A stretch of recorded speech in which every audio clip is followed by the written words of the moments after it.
여러분 안녕하세요. 삼손 박사의 구약 이야기에 나오신 여러분 진심으로 환영합니다. 지난 시간까지는 삼손 박사의 사사기 이야기 유튜브 방송을 통하여 사사기를 함께 살펴보았습니다. 오늘부터는 구약에 나오는 여러 가지 내용들 중에 우리들에게 꼭 필요한 내용들, 우리 신앙에 도움이 될 만한 그런 내용들, 또 그리고 우리 설교자들에게는 설교의 인사이트를 줄 수 있는 그런 내용들을 하나씩 다루어 보도록 하겠습니다. 오늘은 그 첫 번째 시간으로 십계명 이야기를 하도록 하겠습니다. 여러분, 오늘 우리가 나눌 첫 번째 이야기는 누구나 한번 들어보셨을, 신앙의 유무를 떠나 들어보셨을 십계명 이야기입니다. 십계명 하면 여러분 어떤 이미지가 먼저 떠오르십니까? 아마 대부분은 무섭다, 하지 말라는 게 너무 많다, 그래서 답답하고 좀 딱딱하다, 이런 느낌을 떠올리셨을 것입니다. 맞습니다. 실제로 십계명은 가만히 세어보면 하지 말라라고 하는 부정명령이 8개고요. 반면에 무엇을 하라라는 긍정문은 단 2개뿐입니다. 그런데 말입니다. 언어의 맥락과 목적을 연구하는 화용론의 눈으로 이 십계명을 다시 바라보면 아주 놀라운 구조가 눈에 보입니다. 왜 하나님은 하필이면 8개나 하지 말라 하시고 굳이 딱 2개만 하라고 하셨을까요? 그리고 왜 이 2개는 하필 4번째와 5번째에 배치되어 있을까요? 오늘 출애굽 당시 백성들의 진짜 상황과 함께 그 비밀을 속시원히 풀어드리겠습니다. 먼저 이 부정명령문의 8개의 역할은 무엇일까요? 1계명부터 3계명, 우리가 잘 알듯이 하나님과의 관계에 있어서 우상을 숭배하지 말라, 하나님의 이름을 망령되이 이끌지 말라, 하나님 외에 다른 신을 섬기지 말라 라고 하는 것이고요. 6계명에서 10계명은 이웃과의 관계에서 살인하지 말라, 간음하지 말라, 도적질하지 말라, 거짓 증거하지 말라, 탐내지 말라 라고 하는 금지 명령입니다. 여러분, 이 언어 화용론에서 무엇을 하지 말라 라고 하는 이 금지어는 최소한의 울타리를 만드는 역할을 하는 것입니다. 마치 축구 경기를 할 때에는 터치라인이나 골라인이 없으면 경기가 성립되지 않는 것과 같습니다. 그 당시 이스라엘 백성들의 상황을 보면요, 애굽에서 나와서 광야에 나온, 그래서 무법천지의 난민 집단이었습니다. 주변 열방이나 애굽에서 보였던, 그래서 강자가 약자를 수탈하고 그래서 남의 것을 빼앗는 야만적인 삶이 그들의 일상이 될 수 있는 그런 상황이었습니다. 그래서 8개의 금지 명령은 이들이 완전한 파국으로 치닫지 않도록 쳐놓은 최소한의 긴급 방역선이라고 볼 수 있습니다. 그러나 8개의 금지 명령어만으로는 한계가 있습니다. 남을 살인하지 않고 도둑질하지 않는다고 해서 자동적으로 우리 안에 사랑이 넘치는 것은 아닙니다. 살인하지 않고 도둑질하지 않는 것만으로 그 공동체가 완전하게 기능을 다하기는 쉽지가 않습니다. 그래서 이 금지 명령은 악을 막아줄 뿐이지 삶을 거룩하게 움직이는 생명력으로 작동하는 그런 원리는 될 수 없었던 것이죠. 그래서 하나님께서 10계명의 한 가운데 4계명, 5계명에 아주 특별한 문장을 넣으셨습니다. 바로 그것은 무엇을 하라 라는 긍정문입니다. 4계명은 안식일을 기억하여 거룩하게 지키라. 5계명은 내 부모를 공경하라, 하라는 것이죠.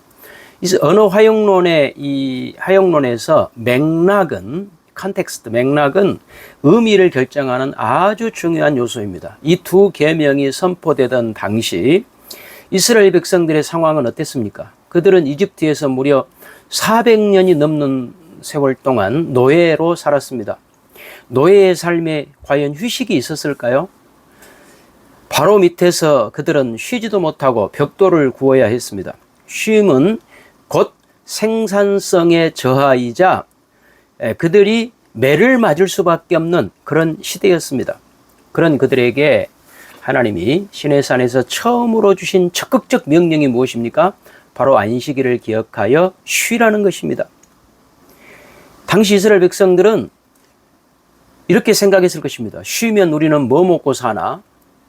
불안해하던 노예 타성에 젖은 이들에게 너희의 생존은 바로의 채찍이나 너희의 노동이 아니라 나의 은혜에 달려있다 라고 하시면서 휴식의 권리 그리고 자유인의 신분을 선언하신 파격적인 명령, 복음이 담긴 명령인 것입니다. 다섯 번째 계명은 부모를 공경하라 인데 이것도 마찬가지입니다. 노예 사회에서 인격적인 가정이나 권위가 없었겠죠. 오직 바로 이 파라오의 통제만 있을 뿐입니다. 그런 그들에게 가정을 세우고 부모를 공경하라고 하신 것은 너희는 이제 누군가의 부속품이 아니라 거룩한 신앙 공동체, 영생 얻는 언약의 공동 상속자로 존엄한 인격체로서 너희의 신분이 회복되어졌다라고 하는 엄중한 복음이 담긴 선언인 것입니다. 이 구조적으로 봐도요, 사계명은 하나님과의 관계를 단순히 우상을 안 섬기는 단계를 넘어 시간을 떼어 자발적으로 하나님을 예배하는 관계로 갈 때에 완성된다는 것이죠. 5계명도 마찬가지입니다. 이웃과의 관계, 남을 해치지 않는다, 도둑질하지 않는다, 거짓말하지 않는다를 넘어서서 가정과 공동체 속에서 사랑을 실천하는 생명의 풍성함을 누리는 그런 관계로 들어가는 그 출발점, 그 출발점에 이스라엘 백성들이 서 있다는 것이죠. 그래서 이 5계명, 4계명과 5계명은 하나님과의 관계, 이웃과의 관계를 연결하는 교량, 다리이자 10계명 전체를 움직이는 엔진이라고 저는 봅니다. 흥미로운 것은요, 레위기 19장 3절에 보니까 부모를 공경하고 나의 안식을 지키라. 그래서 이 부모 공경과 안식일을 두 가지를 묶어서 하나의 명령으로 이렇게 하는 것도 볼 수 있습니다. 그래서 안식일에 하나님을 깊이 만나는 자유를 누리는 사람이 또 가정에서 부모를 공경하고 또 사랑을 배운 사람이 굳이 다른 사람을 살인하거나 도둑질하거나 탐낼 이유가 없을 것이다 하는 것이죠. 그래서 이 네 번째, 다섯 번째 계명이 살아있으면 나머지 8개의 금지 명령은 자발적으로 지켜지게 되는 것입니다. 그래서 이 나머지 8가지는 어떻게 보면 그 학생이 학교에 가는 것하고 똑같아요.